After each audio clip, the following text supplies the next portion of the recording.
It's Alex in the Westminster studio. And it's James in the Newscast studio.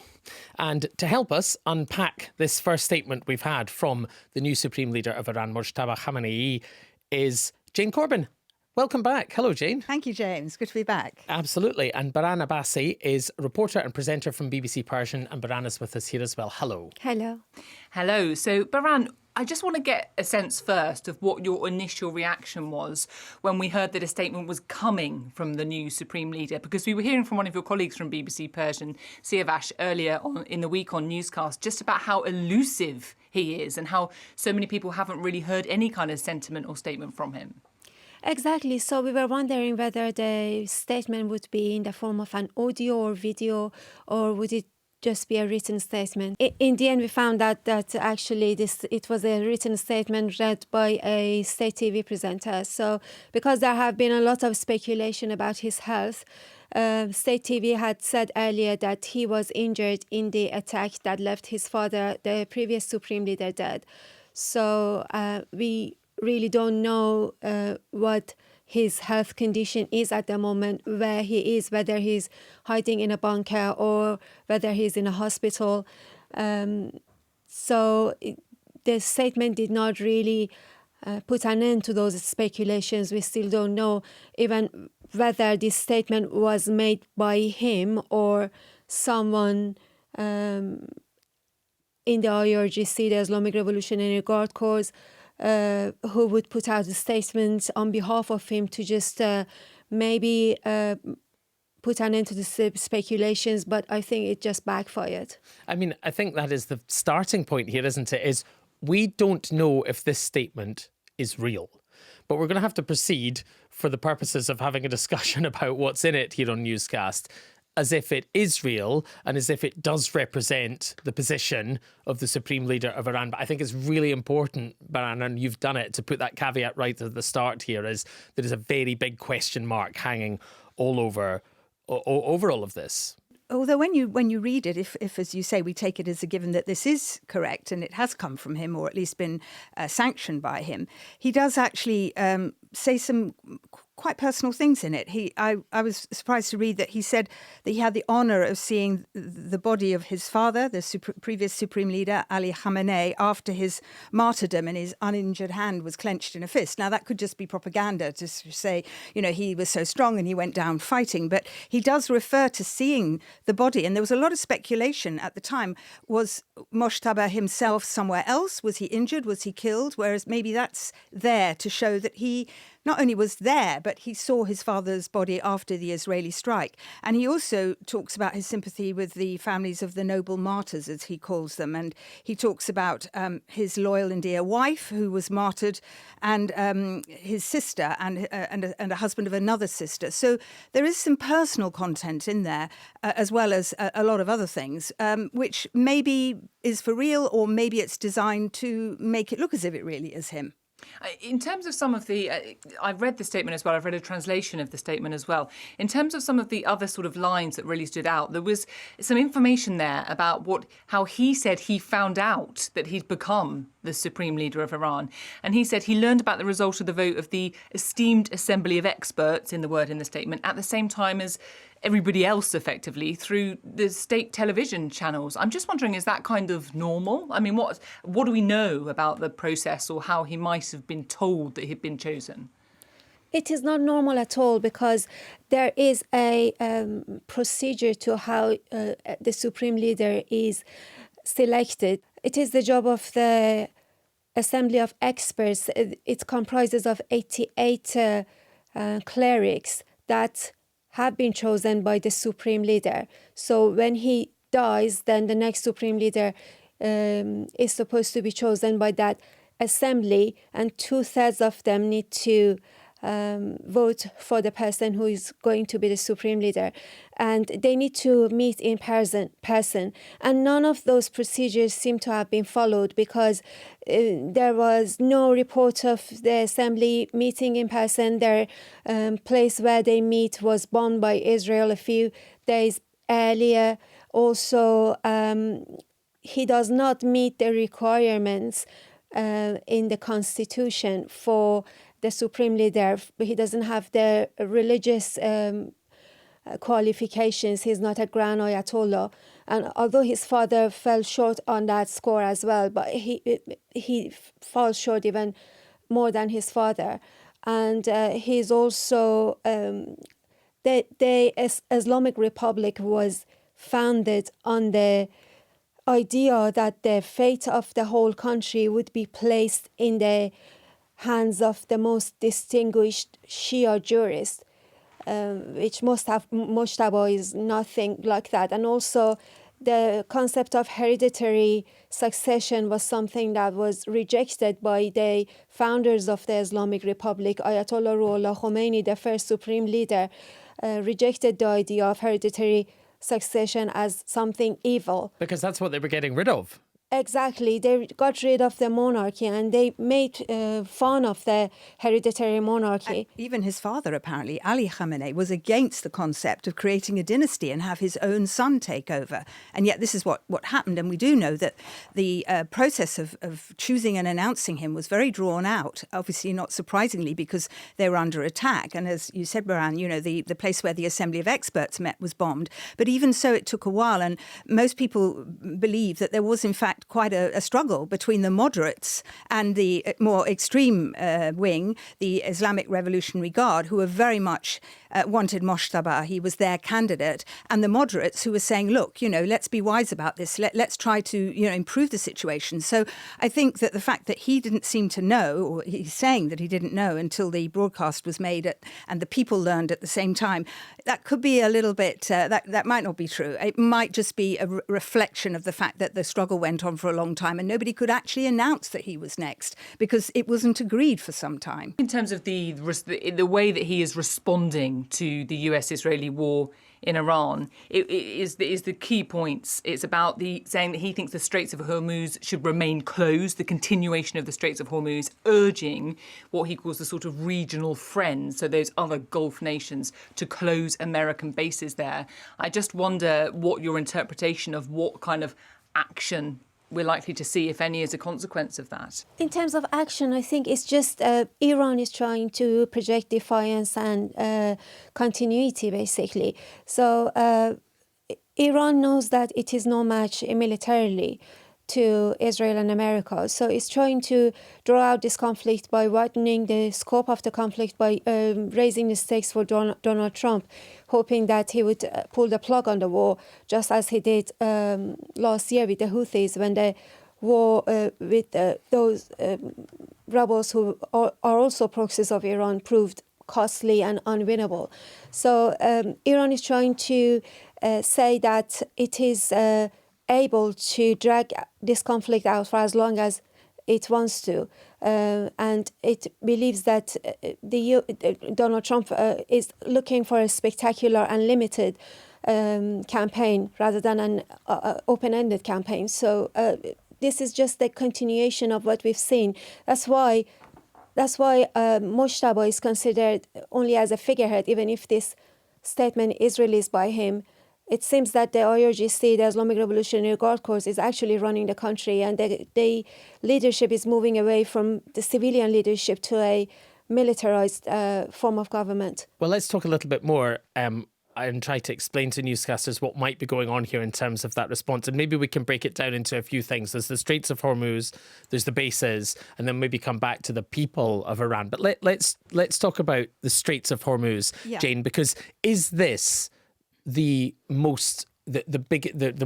best card in the hand of the Iranians at the moment, and the disruption this is causing to the world economy? And the suggestion in here seems to be this is very much going to continue. Yeah, Mojtaba says in his speech, the leverage, it's an interesting word, of closing the Straits of Hormuz must certainly continue to be used.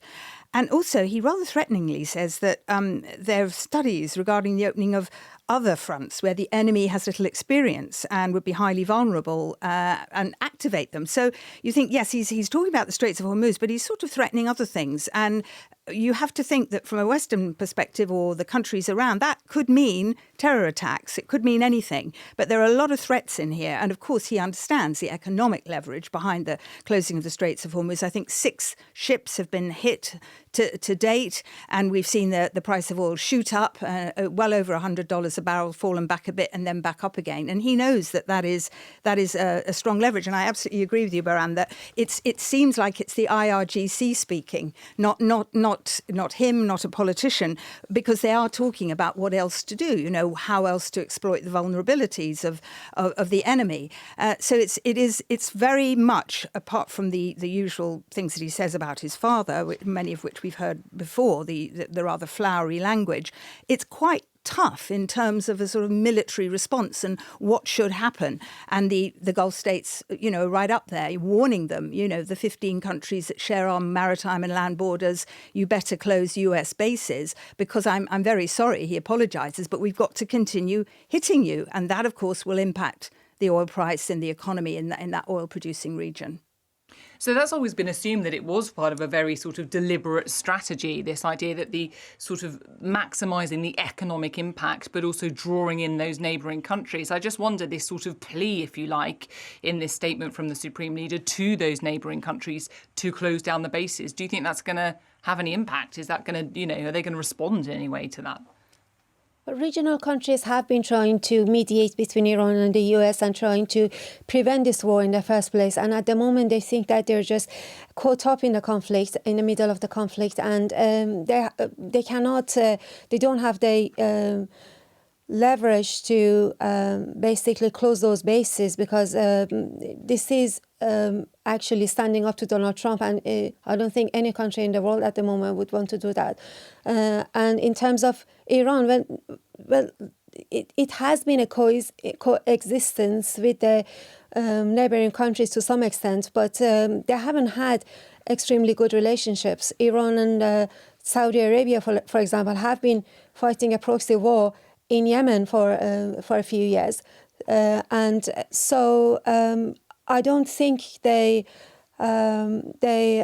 regional countries have the luxury of opening their closing the US bases, but also do not want to escalate with the new Iranian regime. The other thing that sort of relates to the neighbouring countries, the other thing that he says in the speech is he thanks what they call the resistance front, and these are the proxies, essentially, those who are allied to Iraq and those who are allied to Iran and who are paid by them and sponsored. He talks about Hezbollah, he talks about the brave and faithful Yemen, he talks about Gaza, and he talks about the Iraqi resistance in Iraq. And of course, we've seen British bases in Erbil targeted with drones. So he's kind of appealing to draw together what used to be called the axis of resistance to present another front, which will also complicate relations with those Gulf states, because a lot of them are in the region. And again, that is very much an IRGC approach. They run those proxies, and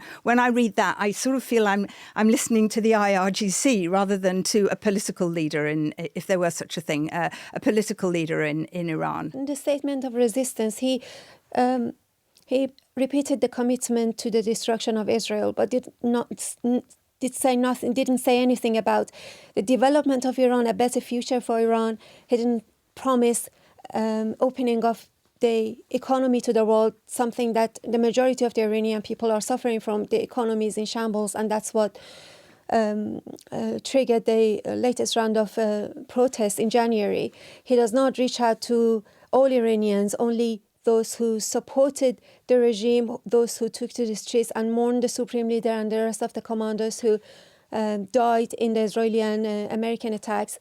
But he said nothing about the whole Iranian community. He didn't really try to be the leader of all Iranians in that speech. And also the fact that the enduring slogan in the Islamic Republic has been death to America and death to Israel, never the development of Iran. And this was just repeated in the statement by Mojtaba Khamenei. That is such a good point. I think that's a really, really good point, because when I was reading this, I was thinking the whole framing of this is that this man contends in this speech, if indeed it is him, that he has the full support of the people behind him. And we know that not to be true. Well, I just want to quickly ask you, Baran, What are you hearing from inside Iran at the moment? Because it's so difficult. We, the BBC, are not able to get in and report from inside the country. What are you hearing about, well, anything, to be honest? What can you tell us from inside the country? So the sentiments have been changing. When the protest happened a month ago, people believed that because thousands of people were killed, a lot of people believe that this regime can only be toppled through foreign help. And so a lot of people actually welcomed a military intervention to help topple the regime. And when the Supreme Leader was killed on the first day of the strikes, along with some of his commanders, there were celebrations on the streets. People were shouting from their windows, those who were too afraid to go out. But still, some people braved the bombs, and also the regime forces on the streets who were ready to open fire at them to celebrate. But the sentiments has been changing because a lot of infrastructure have been damaged. People are tired of the sound of bombings and the jets flying in low altitudes, and also the civilian casualties, mainly the civilian casualties that have been going up. Hospitals have been hit, and also schools, and the civilian infrastructure being demolished is something that people are really sensitive about. But there is also this fear that at any moment this war would end because of the rising oil prices and the fate of the Iranian people, and the fact that so many people have died does not matter. The only thing that matters is the oil prices, and that they are worried that they will be left with a regime that is a wounded beast at the moment, and it would turn against its own people again. And what we've seen after every round of protests in Iran, so many people have been killed, and that executions have happened, and a lot of people are were detained. And so the fear of even a brutal regime coming out of this war is very real. And people are worried about the day after this war is over. And everything about the speech indicates it's a continuation of what was there before. In his father's time, it's a continuation of the rule of the hardliners, the IRGC. And certainly, we're now seeing, as Baran said, that we're now seeing reports out of American intelligence that they see no sign of the collapse of the leadership, that it's largely intact, and there isn't really a risk of collapse, which must indicate that, for the people of Iran, things are not going to change, plus the destruction that's happened.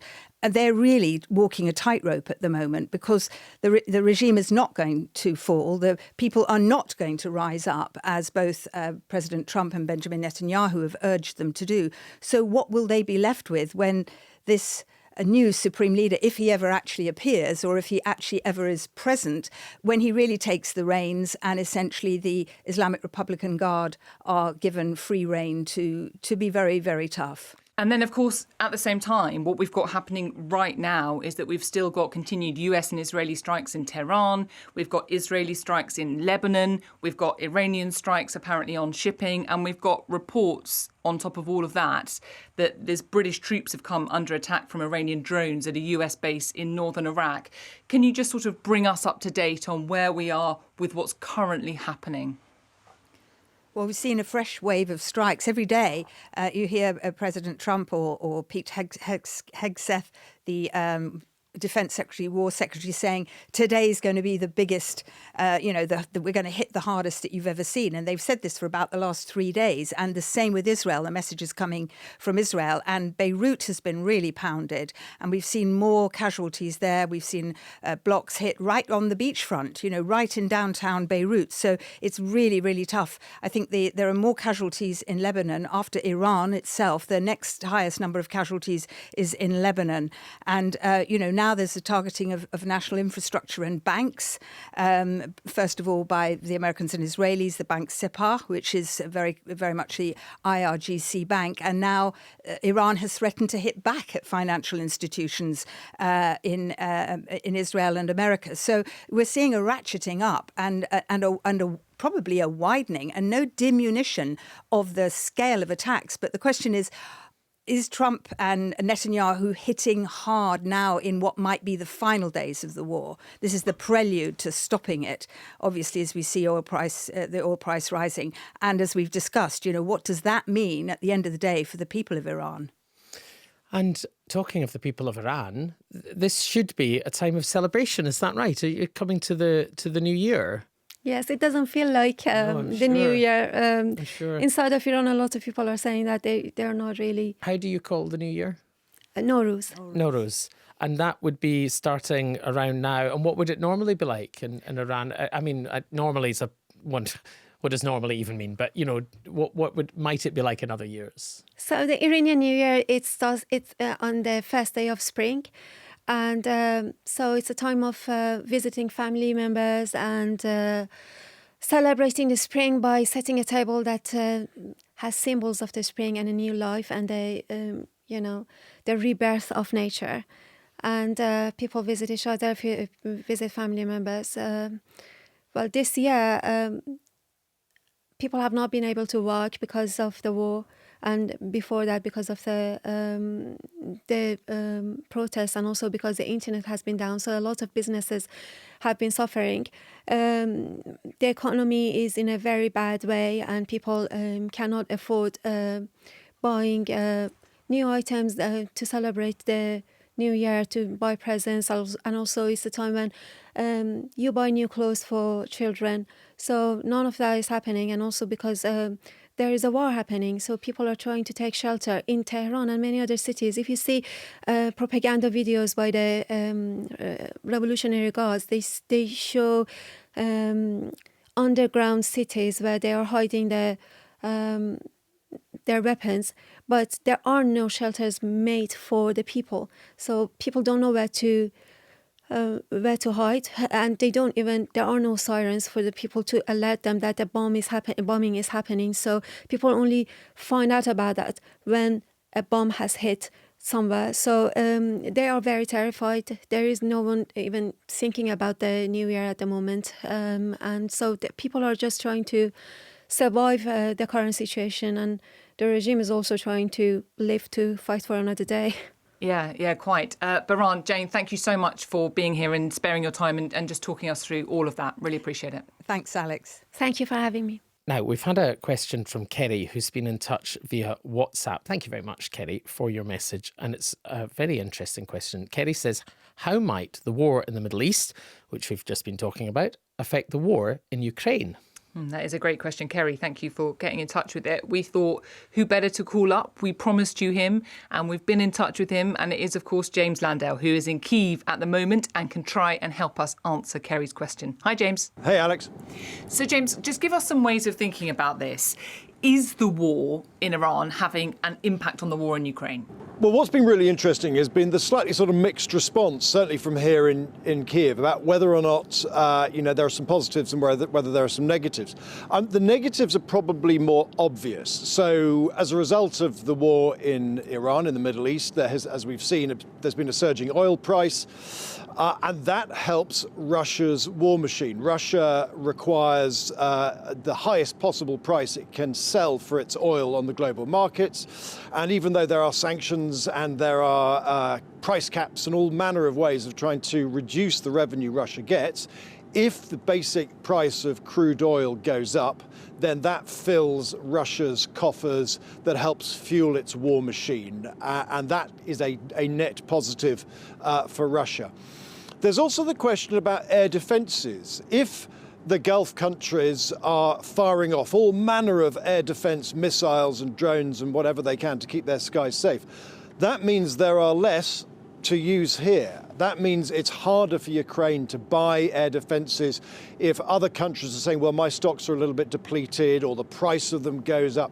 So I think there's a great awareness, particularly for air defence missiles, the really big, expensive ones, Patriot missiles and things like that. The statistics are really hard to get accuracy here, but one statistic that has jumped out was a claim made by President Zelensky that in the first sort of week or so of the war in the Middle East, about 800 sort of substantial air defense missiles, mostly Patriots, had been fired off to defend Gulf countries and elsewhere in the region. And that's more than Ukraine has fired in the entire 4 years of its war here. So those are two negatives, but there are some positives.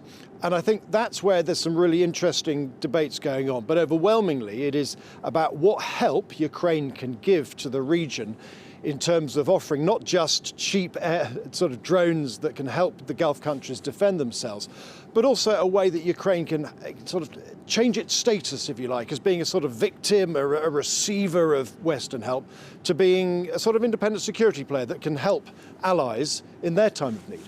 So the short answer to Kenny's question, James, is that it is affecting Ukraine in lots of different ways. So let's try and break them down for newscasters. And maybe we should focus first a little bit on Ukraine itself and then maybe come on to Russia and to Vladimir Putin. Because we spoke to Katja Adler on Monday, and Katja was telling us how important it is from her perspective in Brussels for European leaders to be walking the right line here in terms of their response to Iran, because they want to keep Donald Trump on side in Ukraine. And I suppose if you think about the Ukrainian leader, President Zelensky, that is the case in spades for him. I mean, he does he see an opportunity here to try to come to the US aid? Well, the President Zelensky was quick out of the blocks to support the US and Israeli military action against Iran. He tried to cast it as a continuation of a broader war against an axis of opponents, namely lumping Russia and Iran together, and effectively said we're all fighting the same war. The same drones that fly over the skies of Kyiv, very similar type Iranian designed Shaheds that we've seen so much of in recent days in the Gulf. So that was the initial response by Zelensky, to try to sort of say we're all in the same boat here. Because, as you say, both the Russians and the Ukrainians have a huge incentive to keep Donald Trump on side, and therefore supporting Trump's military adventurism is something that I think that the Ukrainians here would very, very much want to do. But also, as I say, the Ukrainians think, is there an opportunity here now? And I think the fact that the Americans, as long as some European countries and some Gulf countries, have asked Ukraine for help, the Ukrainians are specifically saying, how do we defend ourselves, particularly our military interests in the country of Jordan? How do we do that? And Zelensky's made it very clear that he sent teams of advisors, not just to the Gulf, but also to Jordan to help the Americans. And I think that is a really interesting sort of psychological moment of this conflict. On the one hand, I think when asked about this, Zelensky says this is quite a happy feeling to be for the tables to be turned. But I also speak to Ukrainians here who say that there's a balance to be struck here, and I think they fear that there's a risk the government in Kyiv here becomes a little bit too smug about it, and it risks alienating some of its allies by saying, oh, well, it's our turn now to advise you, in a way that they're finding quite interesting. So I think there's a balance to be struck here about saying, well, let's talk to the Americans, let's do some deals, let's say to them very seriously, look, if we're going to give you our little interceptors, you guys need to sort of, on the other foot, need to give us more Patriot missiles. And so those are the kind of conversations that are happening at the moment. But it's quite a fine line for Zelensky to walk. It's interesting because you're talking there a lot about the technology that Ukraine has now become so experienced in using, because we've seen drones just totally change the way that warfare happens. And now that's sort of being experienced in the Gulf, which is where President Zelensky thinks he can kind of share some of that expertise. You've been out there, James, in Ukraine, seeing some of this technology in action, these sort of interceptors. What's it like? Describe the reality of seeing it all happen above you in the skies. Well, the thing is, it's remarkably basic. I mean, look, obviously it's relatively high tech, but essentially it's a cardboard box, and it has an interceptor in it. You plug it all in together, you tighten it up, you put on a battery, and then you decide what kind of explosive you want to put in the top of it. Then you launch it, and you've got your little gizmo here, and then you fly it up until you get close to the drone that you're trying to destroy, and then literally you're looking at your screen and you're flying it up until it hits and they destroy. Now, that though is casting it as too much of a simplistic event, because what the Ukrainians say here, they say, yeah, it's fine. We can hand over these drones and we can give them to the Middle East. That's fine. But what matters is the training, it's the expertise, it's the teaching of how do you fit these things into your military structure, into your air defense structure. Where do you have the data flowing from? How do you get the radar? How do you get the actual, the mobile units that are currently combing the skies, tracking these things? How do you get all of that data centralized so that when you've got a mobile unit on the ground, which is basically a bunch of folk in some, 4x4s running around the countryside, they get out, they get the drone ready, and they're told, right, the drone will be coming over in half an hour. You get up ready, you put it up into the air, you wait for it, and then, but that requires organization, structure, and this is what the Ukrainians are fantastic at. I think this is something that other countries are much less experienced about. So there's a complicated process of training and education to go with it. It's not just about shipping these things off to the Gulf. We've become so used to talking to you, James, backwards and forwards to Kyiv. You've been there a lot in the last few years. I almost think we're forgetting here you're in a war zone, or maybe I am. And I wonder if you can tell newscasters, just in terms of getting that access to this technology, speaking to Ukrainian soldiers who are actually fighting this war, and also just the experience yourself and your own safety. You are still in a war zone. What is it like there? Well, in terms of the immediate short term, I would say that it's been relatively stable here, not too noisy at nights. And that in itself tells a story. The Russians do not want to distract Donald Trump by launching massive attacks here. Since the war began, there's been, I'd say, one relatively heavy attack on Ukraine. We infer from this a decision by the Russian High Command just to tone things down a bit while the Americans are carrying out their military attacks on Iran. But as you say, yeah, this is still a war zone. A couple of hours ago, there was another air raid, relatively sort of common activity. We're still a country, this is still a country under martial law. There are regulations about what you can report, about where you can go. But this is still a country, that's now in the fifth year of this war. And life carries on as normal. It's so interesting, James, just on that kind of point, and the point you made earlier about how President Zelensky is sort of walking this fine line between being seen as somebody who might aid his Western allies with what's happening in the Gulf, but not being seen as kind of too cocky on that front. And that extraordinary stat, which I think just is a really helpful reminder about the perspective of all this, that you mentioned and I read in a piece you wrote for the BBC News website, about the fact that Zelensky was talking about 800 Patriot missiles have been used in a matter of days in the Gulf, which was more than Ukraine had received during the entire war. I just sort of wonder how you think President Zelensky is treading that fine line between being the giver of aid, but also still needing that support from the US and others. Is he getting it right? Is that the sense? The answer to that will be, the proof of the pudding will be in the eating. What deals he eventually does with the Gulf and the Americans and others, and how he gets that balance right, because none of these deals have been done yet. We've been speaking to some of the defence manufacturers here, and they've made it very, very clear that the government has told them no side deals. There's going to be very much a central government control over this, because on the one hand, Zelensky, as I say, wants to sell lots of cheap interceptors to a very, very keen, desperate Gulf market and the Americans. But at the same time, he wants to make sure that he does a deal so he gets money and also interceptor missiles, Patriots, in return. But there's also, remember, the home front, the domestic politics of all of this.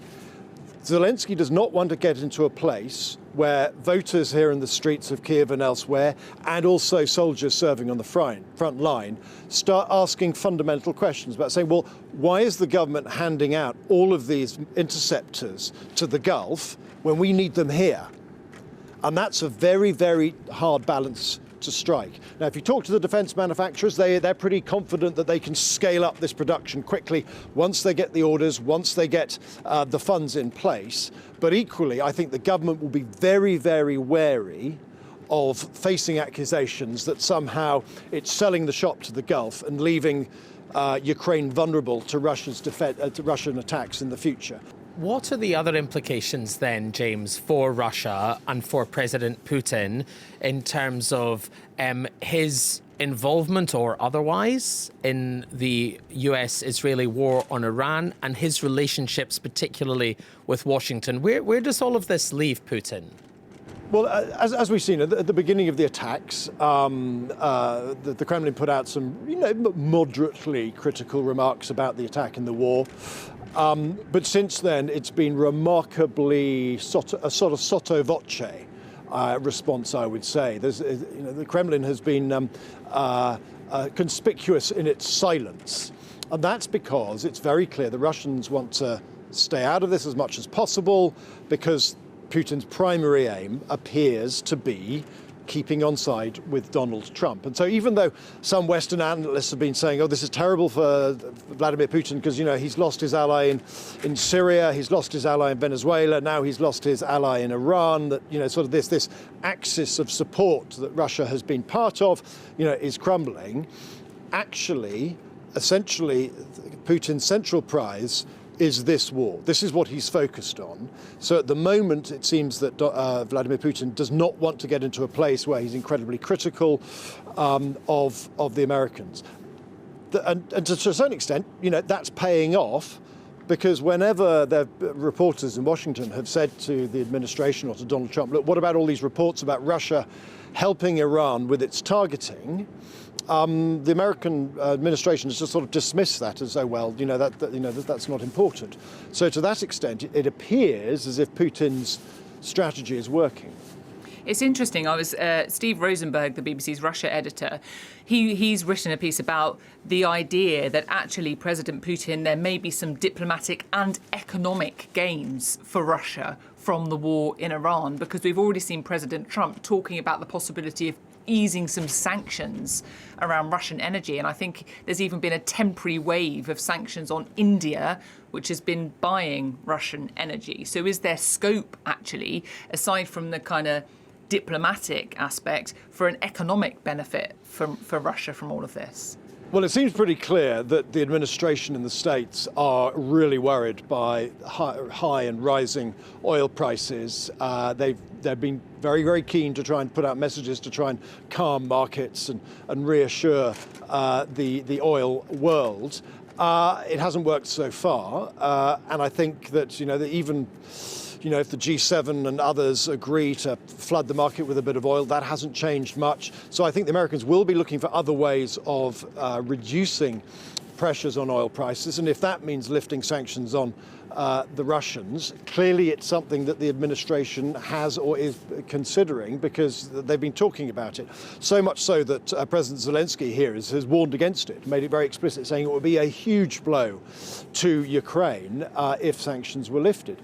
The sanctions that have been lifted so far on India are just a temporary waiver, 30 days, and it just applies to Russian oil that's already in ships. It's already sort of out there heading to its port. And it's temporary, the Americans claiming that it won't actually have that much impact to the war effort. But I think it's certainly worried policymakers here in Kyiv. Just one big picture question then, James. I mean, you say there that Washington is saying, look, this idea that Russia is helping with targeting of US and Israeli forces in this war doesn't really matter. But is that right? Or actually, are we underplaying the extent to which... I mean, we're also talking about Russian tech, we are told, in the strike on the RAF base in Cyprus. So are we underplaying the extent to which there's a potential ultimately for some sort of proxy conflict? Or is there a proxy conflict going on with Russia and Iran actually on one side and the US and the UK and Israel, just to one degree or another, actually on the other? I'm not sure we're quite that far yet. I mean, I personally have no evidence to support the claims about Russian involvement in targeting or helping the Iranians with targeting and intelligence and things like that. But there have been reports suggesting that, and these are not reports that have been categorically denied or disproved, so that they're out there. I think at the moment, the key thing to remember is that Russia does not have a formal defence alliance with Iran. Yes, they are allies, but there is no defence component to that relationship. And it's always been a partnership of convenience rather than ideology. And if you remember the way that Vladimir Putin dropped his support for President Assad's regime in Syria and withdrew, with hardly a wiped tear in his eye, shows that these relationships tend to be pragmatic rather than ideological. And I think that's how most of the sort of Russia-Iranian specialists characterize the nature of that relationship. I think overwhelmingly Putin and Russia's strategic aim here is to try and stay out of this war so that it can maintain good relations with the United States, so that the United States continues to put pressure on Kyiv to fold and more pressure on Europe to persuade Kyiv to fold. And I think that remains the Kremlin strategy here. Well, it seems to me that the short answer to Kerry's question is that the war in Iran is having all sorts of potential consequences for the war in Ukraine. But thank you so much for helping us just to unpick a bit of it, James. Really appreciate it. Yeah, thanks, James. My pleasure. Thanks so much.